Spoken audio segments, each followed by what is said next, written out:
یہ national audio library for the blind کی آواز ہے۔ بند حویلی از M.A. راحت۔ 2-3 دن میں سارے مہمان چلے گئے۔ سب ہی نے مجھ سے اپنے گھر آنے کے وعدے لیے تھے۔ رفیع اللہ اور اکرام خان ہر وقت میرے ساتھ رہتے تھے۔ وہ مجھے اپنے ساتھ ہاتھرس شہر گھمانے لے جاتے۔ ہم نواحات میں بھی نکلے۔ ہماری افسر مہمانداری تسلیم بیگم در حقیقت ہماری بڑی خاطر مدارت کر رہی تھیں۔ مجھے سبزیاں بہت پسند تھیں۔ بس ایک بار تسلیم کو بتایا تھا تو اب دسترخوان پر دوسری چیزوں کے ساتھ کوئی نہ کوئی سبزی ضرور ہوتی تھی۔ خاص بات یہ تھی کہ یہ سبزی تسلیم خود اپنے ہاتھوں سے پکاتی تھی۔ مجھے تسلیم سے خاصی انسیت ہوتی جا رہی تھی۔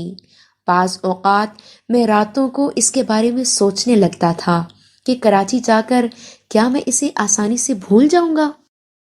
اور بھی کئی کردار تھے جن سے واسطہ رہتا تھا۔ متھرا میں بھی ہماری کوئی قریبی رشتہ دار رہتی تھیں۔ اعظم علی اچھے کھاتے پیتے آدمی تھے، اخلاق کے بھی اچھے تھے۔ اکثر اپنی بیگم اور 2 بچوں کے ساتھ آتے جاتے تھے۔ ان کی بیگم افسری باجی مجھ سے بہت مانوس ہو گئی تھیں۔ وہی شوہر کو مجبور کر کے لے آتی تھیں۔ اپنی کار تھی اور ویسے بھی متھرا زیادہ دور نہیں تھا۔ آج بھی وہ آئی ہوئی تھی، لیکن آج ان کے ساتھ ایک نوجوان لڑکی بھی تھی۔ اچھی خوش شکل تھی، رابعہ نام تھا۔ سعدیہ ممانی جو تسلیم کی والدہ تھیں بڑی اچھی طرح اس سے ملی۔ یہ رابعہ کب آئی لکھنؤ سے؟ ابھی پرسوں ہی آئی ہے۔ میں نے سوچا کراچی والوں سے ملا لاؤں۔ منصور، یہ میری بھانجی ہے، ماشاءاللہ BA کر چکی ہے۔ لکھنؤ میں رہتے ہیں یہ لوگ۔ بڑا دل چاہتا ہے پاکستان آنے کے لیے۔ ہمارا کوئی رشتہ دار ہی نہیں ہے، وہاں کس کے پاس آئیں؟ ویسے کراچی کی بڑی تعریف سنی ہے، لوگ کہتے ہیں ممبئی سے بھی خوبصورت ہے۔ ضرور ہوگا، آپ کو دیکھ کر اندازہ ہوتا ہے، وہ بے باکی سے بولی، اور میں نے تسلیم کے چہرے کا رنگ بدلتے دیکھا۔ وہ جلدی سے اپنی جگہ سے کھڑی ہو گئی۔ میں دیکھتی ہوں یہ فیروزہ ابھی تک چائے نہیں لائی، یہ کہہ کر وہ تیزی سے باہر نکل گئی۔ مجھے اس کی یہ جلن بہت اچھی لگی تھی۔ ساتھ ہی مجھے اندازہ ہو گیا کہ رابعہ صاحبہ کافی تیز ہیں اور کسی جنگی مشن پر اپنی خالہ جان کے ساتھ آئی ہیں۔ لیکن خیر، میں بھی کراچی کا پروردہ تھا، ایسی بہت سی خواتین دیکھی تھی میں نے۔ ان لوگوں کو آج ہی واپس چلے جانا تھا، لیکن رابعہ صاحبہ پسر گئیں۔ میں تو 2-3 دن رہوں گی۔ کیوں نانی امی، رکھیں گی نا آپ مجھے؟ انہوں نے براہ راست نانی اماں پر پانسا پھینکا۔ ہاں ہاں، کیوں نہیں، تمہارا گھر ہے بیٹا، ضرور رہو۔ نانی امی کے لہجے میں جان نہیں تھی، لیکن رابعہ صاحبہ کے لیے اتنا ہی کافی تھا۔ عظیم احمد بیگم کو لے کر چلے گئے۔ رابعہ صاحبہ نے جتنا دماغ کھا سکتی تھی کھایا، یہ شکایت بھی کر دی۔ انہوں نے کہا کہ میں نے ایک بار بھی انہیں کراچی آنے کی دعوت نہیں دی۔ شام کی چائے پر البتہ ایک دلچسپ بات ہوئی۔ حالانکہ سب لوگ موجود تھے، لیکن رابعہ بڑی پامردی سے اپنا مشن انجام دے رہی تھیں۔ کہنے لگیں، سچ اگر آپ دعوت دیں تو میں تو آپ کے ساتھ ہی پاکستان چل پڑوں۔ پاسپورٹ اور ویزا حاصل کرنا میرے بائیں ہاتھ کا کھیل ہے۔ میری سہیلی کے ابو… لیکن میں آپ کو دعوت کیسے دے سکتا ہوں؟ میں نے اس کی بات درمیان سے کاٹ دی۔ کیوں؟ وہ بولی، مہمان کی آمد سے پہلے اس کے قیام کا بندوبست کیا جاتا ہے، اس کے آرام و آسائش کی تیاریاں کرنی ہوتی ہیں۔ ویسے ایک دعوت میں ابھی سے آپ کو دیے دیتا ہوں۔ وہ کیا؟ میری شادی میں ضرور آئیے گا، میں آپ کو خاص طور سے اپنی شادی کا کارڈ بھیجوں گا۔ رابعہ کا چہرہ پھیکا پڑ گیا۔ کچھ لمحے کے لیے وہ گمسم ہو گئی، لیکن پھر سنبھل کر بولی، کب ہو رہی ہے آپ کی شادی؟ منگنی ونگنی ہو گئی ہے؟ میرا مطلب ہے کوئی لڑکی پسند کر لی ہے آپ نے؟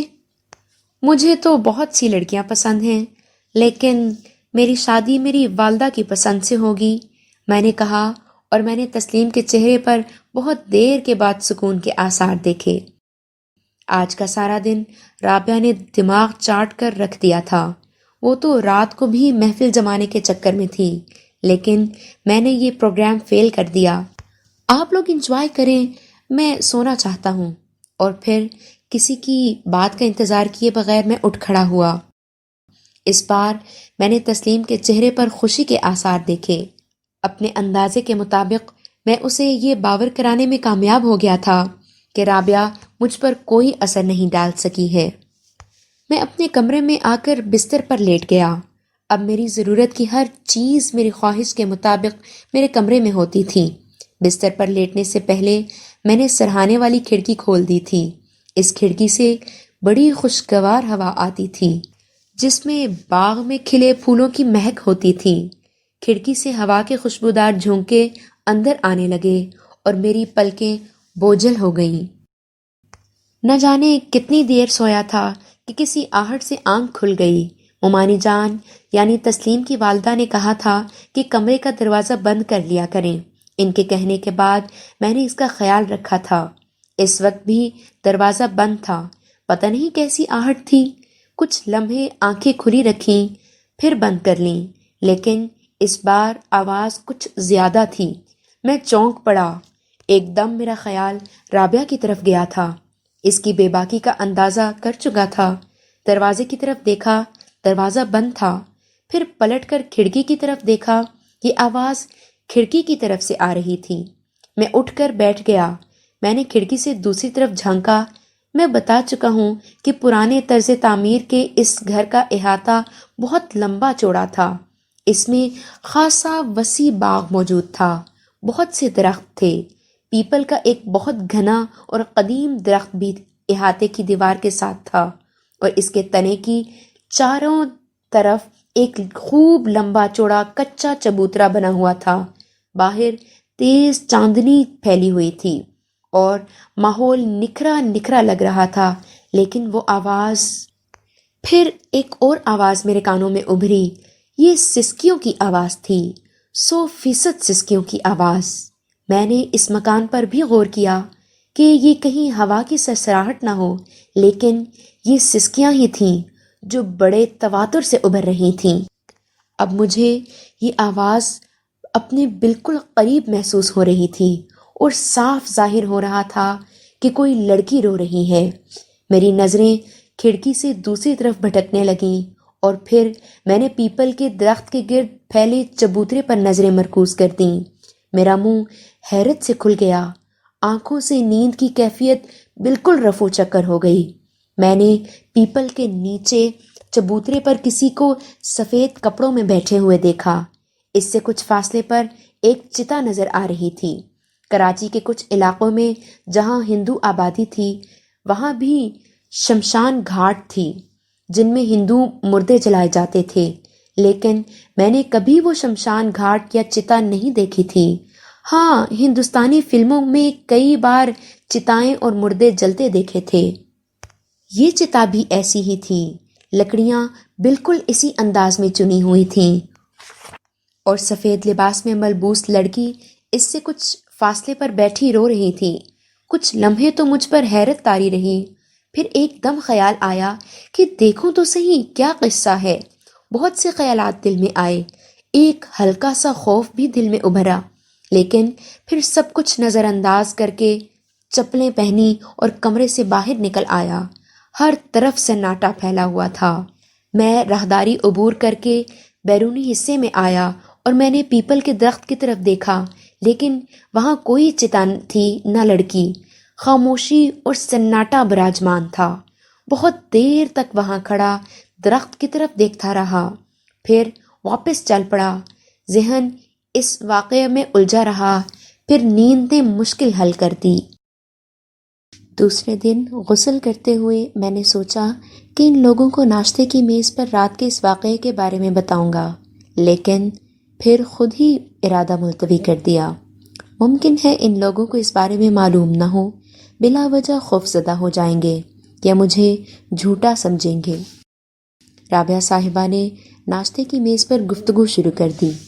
اب آپ میرے ساتھ متھرا چلیں گے، بڑی زبردست یاترا ہے۔ جمنا کنارے مندر ہی مندر ہیں، دیکھنے سے تعلق رکھتے ہیں۔ کب جائیں گی آپ؟ میں نے پوچھا۔ جب آپ تیار ہو جائیں، میں فون کر کے گاڑی منگوا لوں گی۔ جی، میں نے آہستہ سے کہا۔ پھر اس وقت جب میں رفیع اللہ اور تسلیم کے کمرے میں موجود تھا، میں نے کہا، یار رفیع، مجھے اس خوفناک بلا سے بچاؤ۔ رابعہ سے؟ وہ ہنس کر بولا۔ ہاں، اس کی ہولناک باتیں نہیں سنی تم نے؟ مجھے اپنے ساتھ مترا لے جانے کے لیے تیار بیٹھی ہے، وہ بھی مندر دکھانے کے لیے۔ خیر، وہ تو تمہیں بھی پسند آئیں گے۔ بڑا خوبصورت منظر ہوتا ہے مترا کا، بنارس کا، لیکن یہ دیوی جی تمہیں کیا دکھائیں گی؟ پتہ نہیں کب جائیں گی۔ جب تم تیار ہو جاؤ، رفیع اللہ نے کہا، اور تسلیم خوب ہنسی۔ رفیع اللہ دوبارہ بولا، ایک ترکیب ہے۔ کیا؟ تیار ہو جاؤ، ہم لوگ خاموشی سے گھومنے نکل جاتے ہیں۔ ویسے بھی اب تمہیں آئے ہوئے کئی دن ہو چکے ہیں، اب کہیں گھومنے نکلتے ہیں، تمہیں تمہاری حویلی دکھاتے ہیں۔ آئیڈیا اچھا ہے، لیکن خاموشی سے ممکن ہو، ورنہ اگر رابعہ صاحبہ کو پتہ چل گیا تو سب چوپٹ ہو جائے گا۔ اچک کر گاڑی میں بیٹھ جائیں گی اور انہیں اتارنا مشکل ہو جائے گا، میں نے کہا، اور تسلیم پھر ہنس پڑی۔ اسے مطمئن دیکھ کر مجھے خوشی ہوتی تھی۔ ایک عجیب سا لگاؤ ہو گیا تھا اس سے۔ اس لگاؤ کے انجام پر شاید اس نے غور کیا تھا، نہ میں نے۔ خود نانی اماں کو بھی اس وقت بتایا جب ہم جیپ کی طرف جا رہے تھے، انہوں نے خوشی سے اجازت دے دی تھی، اور اکرام خان نے جیپ آندھی طوفان کی طرح بگا دی تھی۔ پھر رفیع اللہ کے سیل پر بیلیں بجتی رہی تھیں اور اس نے سرگوشی میں کہا تھا، رابعہ۔ ہم ہاتھرس کی سرحد سے باہر آ گئے، مینڈو سے شمال کی طرف مڑے تو میں نے کہا، کہاں جا رہے ہیں؟ رتن گڑھ چل رہے ہو نا؟ میں بھی یہی کہنا چاہتا تھا کہ رتن گڑھ چلتے ہیں۔ تمہاری جنم بھومی تو نہیں ہے، لیکن تمہارے اجداد کی سرزمین ہے۔ اگر کبھی ناصر چچا کے ساتھ آتے تو وہ تمہیں یہاں کی نہ جانے کیا کیا کہانیاں سناتے۔ ویسے ایک بات بتاؤ، رفیع بولا۔ ہاں بولو۔ ناصر چچا اچانک بڑے پر اسرار حالات میں یہاں سے چلے گئے تھے، اس بارے میں کچھ پتہ نہیں چلا، لیکن اتنا ضرور معلوم ہے کہ گجادر خاندان میں اور ناصر چچا کے درمیان کوئی گڑبڑ چل رہی تھی۔ اس کے بارے میں پوچھنے یا اس موضوع پر بات کرنے کی سخت ممانعت کی گئی تھی۔ اس طرح یہ مسئلہ کبھی حل نہیں ہو سکا۔ ویسے وہاں پاکستان میں بھی ناصر چچا نے تمہیں اس بارے میں کبھی نہیں بتایا؟ کبھی نہیں، میں نے کہا۔ ساتھ ہی مجھے ان کی ڈائری یاد آ گئی۔ ایسی ڈائریاں بڑی عقدہ کشا ہوتی ہیں۔ کچھ خبریں کانوں میں پڑی تھیں، مگر ٹھیک سے نہیں۔ ہماری عمر سے پہلے کی باتیں ہیں۔ حالانکہ ہندوستان میں تقریباً سبھی جگہ ہندو مسلمانوں کے درمیان جھگڑے چلتے آ رہے تھے، لیکن ہاتھرس سے لے کر مانگپور اور دوسرے کچھ شہروں میں کبھی ہندو مسلم فسادات نہیں ہوئے۔ آپ کے خاندان میں اور ٹھاکر گجادر کے خاندان میں کچھ گڑبڑ چلی، لیکن بس اتنی کہ دونوں الگ ہو کر بیٹھ گئے۔ آپ کی حویلی کے سامنے ہی گجادر کی حویلی بھی ہے۔ سنا ہے کہ برسوں پہلے گجادر نے اس حویلی میں استھان بنا لیا تھا اور آج تک وہ اسی حویلی میں ہے، اپنے خاندان کے ساتھ۔ اس کا تو خاندان ہی چٹپٹ ہو گیا تھا۔ پورے خاندان میں 2 بیٹے، رام منوہر اور بانکے لال بچے تھے، وہ بھی کہیں دور جا کر آباد ہو گئے۔ اور گجادر؟ کہا نا، وہ حویلی کا قیدی بن گیا، اب وہ کبھی باہر نہیں آتا، سادھو سنت بن گیا ہے۔ اس کے بیٹے اس سے ملتے ہیں؟ ظاہر ہے ملتے ہوں گے، اب کوئی کسی پر نگاہ تو رکھے بیٹھا نہیں ہوتا۔ ویسے ہندوستان میں جادو ٹونے، چڑیل بھوت اور بدروحوں کی بڑی کہانیاں بکھری ہوئی ہیں۔ تم لوگوں نے کبھی ایسی کوئی چیز دیکھی ہے؟ بہت دفعہ، کوئی ایک بار کی بات کرتے ہو، رفیع اللہ نے کہا۔ سچ؟ قسم لے لو، کبھی تمہیں بھی دکھا دیں گے۔ ایک چڑیل تو تم نے دیکھ ہی لی۔ ہوشیار رہنا، کراچی تک پیچھا کرے گی، بلکہ اسے اپنے گھر کا پتہ مت دینا، اور اگر اس کے پاس تمہارا سیل نمبر آ جائے تو کراچی جاتے ہی نمبر بدل دینا، ورنہ جان سے جاؤ گے، رفیع اللہ نے کہا۔ رابعہ، میں نے ہنس کر کہا، بری آتماؤں کا ہر جگہ نام نہیں لیتے، فوراً نازل ہو جاتی ہیں۔ مذاق اپنی جگہ رفیع، واقعی یہ بتاؤ، بدروحیں ہر جگہ ہوتی ہیں کیا؟ میں نے سنا ہے ان کا قیام زیادہ تر درختوں پر ہوتا ہے۔ میرا مطلب ہے یہ درختوں پر رہتی ہیں؟ ضروری نہیں ہے، بس جہاں جگہ مل جائے۔ اپنے گھر میں بھی پیپل کا ایک درخت ہے، اس پر تو کوئی چڑیل نہیں ہے۔ میں نے بڑی ہوشیاری سے کام کی بات شروع کی۔ اپنے گھر میں؟ رفیع گہری سانس لے کر بولا، تم نے دیکھا نہیں ہے، 2 دن تک پورے گھر کو شیطانوں نے اتھل پتھل کر دیا تھا۔ یہ شیطان اسی تعداد میں اکثر نازل ہوتے رہتے ہیں۔ ان حالات میں بھوت چڑیل ایک لمحے کے لیے بھی ادھر کا رخ نہیں کریں گے۔ میں ٹھنڈی سانس لے کر خاموش ہو گیا، گویا اس گھر میں ایسی کوئی چیز پہلے نہیں دیکھی گئی جیسی میں نے دیکھی تھی۔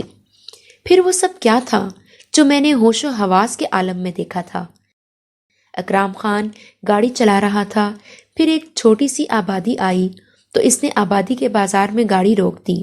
ہم ابھی آتے ہیں، رفیع اللہ نے کہا۔ ان دونوں نے کوئی 20 منٹ تک بازار سے خریداری کی۔ ہر طرح کے پھل اور دوسری چیزیں لا کر انہوں نے گاڑی میں بھر دیں۔ یہ کس لیے؟ میں نے پوچھا۔ وہاں حویلی میں رمضان خان ہوتے ہیں نا، اکرام خان کی 2 بہنیں اور ماں باپ، ہم جب بھی جاتے ہیں ان کے لیے کچھ لے کر جاتے ہیں۔ کتنے دن کے بعد جاتے ہو؟ کوئی پابندی نہیں ہے، جب دل چاہتا ہے چلے جاتے ہیں۔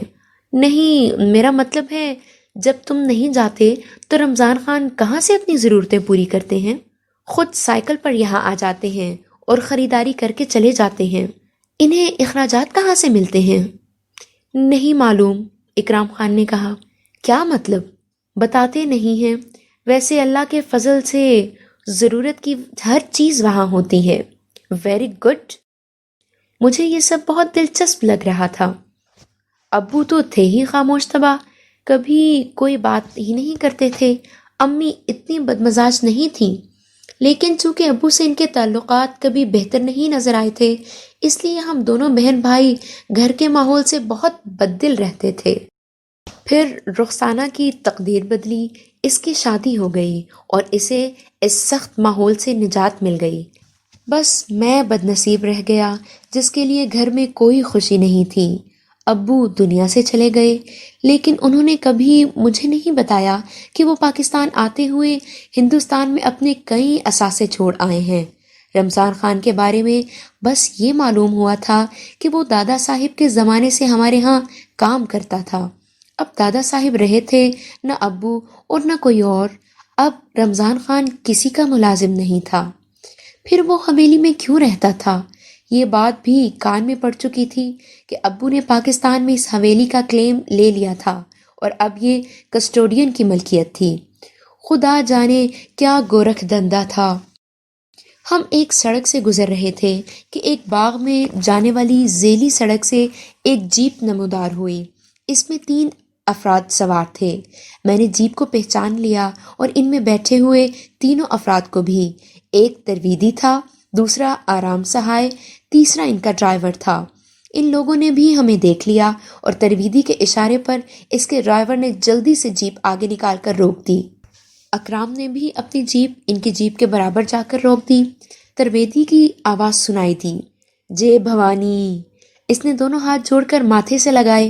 پنڈت رام سہائے اس طرح خاموش اور پتھرایا بیٹھا تھا۔ میں نے اس کا چہرہ دیکھا، اس کی آنکھوں میں بدستور وہی نفرت رچی ہوئی تھی، یا پھر کمبخت کی آنکھیں ہی ایسی تھیں۔ حویلی جا رہے ہیں مہاراج؟ ترویدی نے مجھے مخاطب کیا۔ جی ترویدی جی، بس سیر سپاٹے کو نکلے ہیں، سوچا رتن گڑھ بھی دیکھ لیتے ہیں۔ ضرور ضرور، ہمیں بھی مہمانداری کا موقع دیں، بلکہ اگر مناسب سمجھیں تو ہمارے ساتھ ہی چلیں۔ کچھ جل پان لیں گے تو خوشی ہوگی کہ ہم نے کسی پاکستانی مہمان کی سیوا کی۔ آپ بہت اچھے انسان ہیں ترویدی جی، میں آپ سے بہت متاثر ہوا ہوں۔ اس وقت معاف کر دیں، جلد ہی آپ کے پاس حاضری دوں گا۔ جے بھوانی، جیسا آپ پسند کریں۔ چلو، ترویدی نے ڈرائیور سے کہا اور اس نے جیپ آگے بڑھا دی۔ اس کی جیپ کچھ دور نکل گئی تو اکرام نے بھی جیپ آگے بڑھا دی۔ یہ اسی کا باغ ہے؟ میں نے پوچھا۔ ہاں، کئی باغ ہیں اس کے۔ اصل میں یہ ساری چیزیں ٹھاکر گجادر کی تھیں، لیکن وہ گوشہ نشین ہو گیا اور سادھو بن گیا۔ اس کے بیٹے پہلے ہی یہاں سے بھاگنے کے لیے رسیاں تڑا رہے تھے۔ سب کچھ اونے پونے بیچ کر بھاگ گئے۔ گجادر زندہ ہے؟ ٹھیک طرح پتہ نہیں ہے، لیکن ہماری حویلی کے عین سامنے گجادر کی حویلی ہے، وہ اسی میں رہتا ہے۔ سب کچھ پر اسرار ہے، بہت عجیب ہے، میں نے کہا۔ دوسرا کمال اس وقت ہوا جب رتن گڑھ میں ہماری خاندانی حویلی کے بڑے سے پھاٹک کے سامنے سادہ سا ڈھیلے ڈھالے کپڑوں میں ملبوس ایک دراز قامت شخص نے ہمارا استقبال کیا۔ ارے چھوٹے مالک، ہماری تقدیر کہ ہم اپنے مالک کی تیسری نسل دیکھ رہے ہیں، آئیے۔ وہ جیپ کے سامنے سے ہٹ گیا اور اس نے پھاٹک کھول دیا۔ یہ کون ہے؟ میں نے پوچھا۔ یہ رمضان خان ہے، رفیع اللہ نے جواب دیا اور جیپ سے نیچے اتر گیا۔ میں نے بھی ایسا ہی کیا۔ ہم نے یہ عمل رمضان خان کو احترام دینے کے لیے کیا تھا۔ اکرام خان جیپ حویلی کے اندر لیتا چلا گیا۔ ارے چھوٹے مالک، آپ گاڑی سے کیوں اتر گئے؟ رمضان خان نے کہا۔ آپ بزرگ ہیں رمضان صاحب، آپ کا احترام لازم ہے، چلیے آپ کے ساتھ حویلی میں چلتے ہیں۔ رمضان خان دعائیں دینے لگے۔ ہم ان کے ساتھ حویلی میں داخل ہو گئے۔ بڑی ڈیوڑی میں 3 عورتوں نے ہمارا استقبال کیا تھا۔ رمضان خان نے کہا، یہ میری گھر والی ہے رضیہ، اور یہ دونوں بیٹیاں، ایک بیٹا ہے جو تمہارے ساتھ آیا ہے۔ میں پہلی بار ہندوستان آیا ہوں، پیدا ہی پاکستان میں ہوا تھا، لیکن قسم کھاتا ہوں یوں لگ رہا ہے جیسے ہمیشہ سے اس گھر اور آپ لوگوں کو جانتا ہوں۔ در و دیوار کی بھی ایک زبان ہوتی ہے چھوٹے مالک، ہم پڑھے لکھے نہیں، لیکن اتنا جانتے ہیں کہ ہر چیز بولتی ہے۔ کبھی اس کا کہا سمجھ میں بھی آ جانا ہے، بس انسان یقین نہیں کرتا۔ وہ سوچتا ہے کہ ان میں جان کہاں ہوتی ہے، ان کے پاس زبان کہاں ہوتی ہے۔ پورے فلاسفر ہیں ہمارے رمضان صاحب، رفیع اللہ نے کہا۔ اتنی دیر میں اکرام خان آ گیا۔ ہر چیز ضرورت کی جگہ رکھتی ہے اماں، سارا سامان باورچی خانے پہنچا دیا ہے، جاؤ کھانے کی تیاری کرو۔ چائے پیو گے بڑے بھیا؟ اکرام خان نے کہا۔ رمضان خان نے چونک کر اسے دیکھا اور تنبیہی لہجے میں بولا، یہ مالک ہیں ہمارے اکرام، مالکوں سے اتنی بے تکلفی سے نہیں بولتے۔ نہیں رمضان صاحب، مالک صرف اللہ ہے اور کوئی کسی کا مالک نہیں ہوتا۔ مجھے بڑے بھیا کہنا اچھا لگتا ہے۔ میں نے فوراً کہا، یہ پاکستان بول رہا ہے، ایمان والوں کی زبان ہے، اللہ اسے رہتی دنیا تک سلامت رکھے، رمضان خان نے کہا۔ دونوں لڑکیاں باورچی خانے میں چلی گئی تھیں۔ یہ حقیقت ہے کہ در و دیوار بول رہے تھے، مجھے اچنبھے سے دیکھ رہے تھے۔ رمضان خان نے کہا، کچھ دن رہو گے نا چھوٹے مالک؟ آپ یقین کریں اس سے پہلے یہ سوچ کر نہیں آئے تھے، لیکن آپ اتنے اچھے ہیں کہ اب یہاں سے جلدی نہیں جائیں گے۔ اتنی عزت دے رہے ہیں چھوٹے مالک کہ ہم سے سہاری نہیں جا رہی۔ کون سی دعا دیں آپ کو؟ آپ جب تک دل چاہے رہیں، ہمارے لیے تو اس سے زیادہ خوشی کی اور کوئی بات نہیں ہوگی۔ آئیے آپ کو آرام کی جگہ بتا دیں۔ اوپر کی منزل کے ایک بڑے کمرے میں ہمارے لیے بستر لگوا دیے گئے۔ اکرام خان بھی اپنا بستر وہیں لے آیا تھا۔ بہت سے معاملات میں رمضان خان نے اکرام کو سرزنش کی کہ مالکوں کی برابری نہ کرے، لیکن رفیع اللہ اور میں نے کہہ دیا کہ رمضان خان یہ اعتراض نہ کرے۔ البتہ جب رفیع اللہ نے ہاتھرس فون کیا کہ یہاں رتن گڑھ میں کچھ روز قیام کا فیصلہ کیا گیا ہے تو تسلیم نے خوب ہنسایا۔ وہ بولی، رابعہ نے واویلا مچایا ہوا ہے کہ یہ لوگ اس کی وجہ سے بھاگے ہیں، بلکہ انہیں بھگایا گیا ہے کہ میں واقعی کہیں منصور کے ساتھ پاکستان نہ چلی جاؤں۔ بھگایا کس نے ہے؟ اس بارے میں وہ کیا کہتی ہے؟ رفیع اللہ نے پوچھا۔ یہ بات انہوں نے صیغہ راز میں رکھی ہے۔ دادی اماں کا کیا موقف ہے؟ کہتی ہیں پاگل ہے، بکواس کر رہی ہے تو کرنے دو۔ متھرا واپس جانے کی دھمکی تو نہیں دی؟ یہی تو سب سے خطرناک بات ہے۔ وہ کیوں؟ کہتی ہیں کب تک واپس نہیں آئیں گے میں ان کی واپسی کا انتظار کروں گی۔ ان کا کہنا ہے کہ یہ ہو ہی نہیں سکتا کہ ہم لوگوں کو معلوم نہ ہو کہ آپ کہاں گئے ہیں۔ ویسے کب تک واپسی ہوگی؟ تسنیم نے پوچھا۔ یہ بات صیغہ راز میں رہنے دو۔ فون بند ہونے کے بعد خوب کہے لگے۔ میں نے رفیع اللہ سے کہا، چلو حویلی دیکھیں۔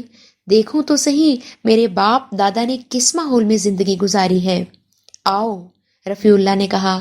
اکرام بھی ہمارے ساتھ تھا۔ میں عجیب سے احساسات کا شکار تھا۔ ایک ہلکی سی بوجھل کیفیت میرے اوپر طاری تھی۔ ہم تھوڑا سا ہی آگے بڑھے کہ کسی طرف سے رمضان خان سامنے آ گئے۔ کہاں بچوں؟ انہوں نے پوچھا۔ بس رمضان صاحب حویلی اندر سے دیکھنے جا رہے ہیں، میں نے کہا، اور نہ جانے کیوں رمضان بابا کے چہرے پر فکر مندی کے آثار طاری ہو گئے۔ میں نے فوراً اسے محسوس کر لیا اور بولا، کوئی بات ہے رمضان بابا؟ نہیں، کوئی بات نہیں ہے، بس کچھ وہم ہے، اس بارے میں اپنی چچی سے پوچھ لو، اپنی دونوں بہنوں سے پوچھ لو، اسے اچھی طرح معلوم ہے کہ ہم میں سے کوئی کبھی اس طرف نہیں جاتا۔ رمضان بابا نے غصے سے اکرام کی طرف اشارہ کیا۔ وہ میں نے منع کیا تھا، لیکن بڑے بھیا نے کہا کہ میں پاکستان سے آیا ہوں، واپس چلا جاؤں گا اور پھر دوبارہ کبھی آنا نصیب ہو یا نہیں۔ ذرا دیکھوں تو صحیح میرے باپ دادا کی حویلی اندر سے کیسی ہے۔ اکرام نے جان بچانے کے لیے جھوٹ بولا، ایسی کوئی بات اس سے نہیں ہوئی تھی۔ ساتھ ہی اس نے رحم طلب نظروں سے مجھے دیکھا۔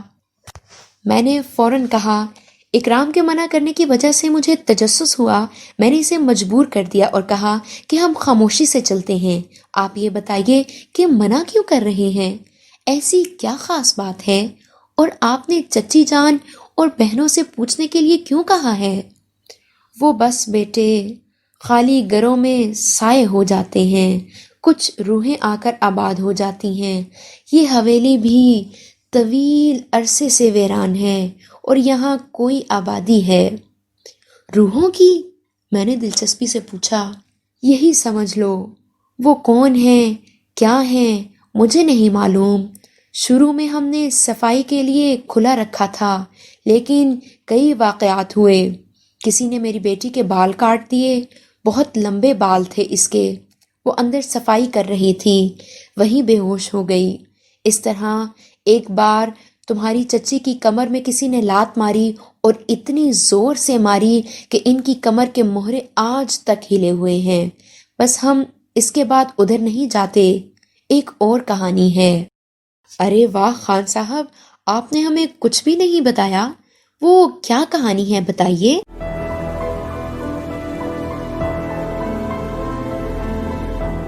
اگر آپ نے ہمارا چینل سبسکرائب نہیں کیا تو ابھی سبسکرائب کریں اور ساتھ ہی بیل آئیکن پر کلک کریں تاکہ ہماری نئی آنے والی بکس کی اپڈیٹس آپ کو ملتی رہیں۔ لائک کریں، شیئر کریں اور کمنٹس کر کے اپنی رائے کا اظہار کریں، اور یہ بھی بتائیں کہ آپ کو ہماری بکس کیسی لگتی ہیں۔ مزید معلومات اور ڈسکشن کے لیے ڈسکرپشن میں دیے گئے لنک پر کلک کر کے ہمارا واٹس ایپ گروپ جوائن کریں۔ شکریہ۔